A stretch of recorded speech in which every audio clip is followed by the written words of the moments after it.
Македонија и официјално го почна процесот на пристапување во НАТО. Ова е ден за славење, рече генералниот секретар Јенс Столтенберг, откако ја потпиша поканата и му ја врачи на премиерот Зоран Заев.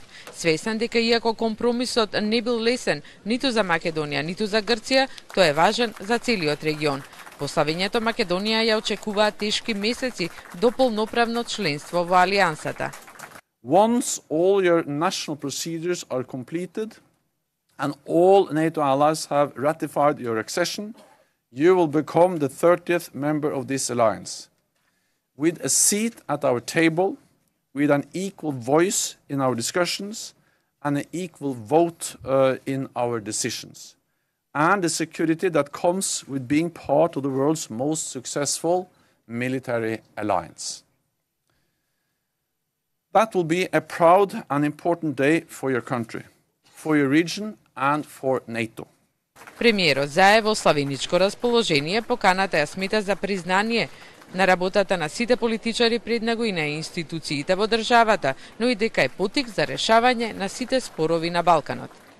Бидете уверени дека нашето членство во НАТО уште повеќе ќе ја консолидира демократијата во регионот и ќе ја зголеми стабилноста и безбедноста и ќе служи како позитивен пример за Западен Балкан. По врачување на поканата, Заев е уште поголем оптимист дека референдумот во Македонија ќе биде успешен и порача дека тој ќе значи да за еднината на Македонија. Верува дека граѓаните ќе ја препознаат својата историска одговорност. Ви реков дека ќе падне режим? Падна режим. Ви реков дека ќе станеме 30-та членка на НАТО? Станавме 30-та членка.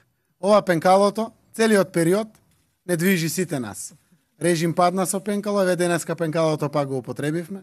Добивме и кандидатски статус за почеток со Европската Унија.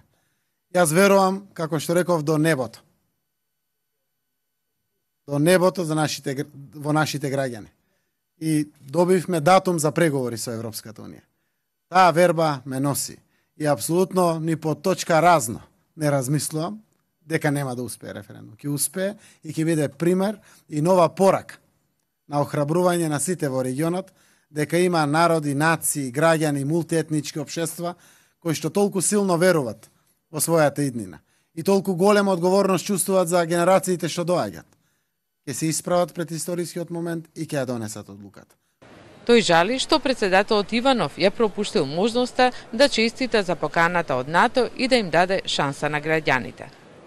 Пристапниот процес на Македонија во НАТО почнува веднаш, велат во Алијансата.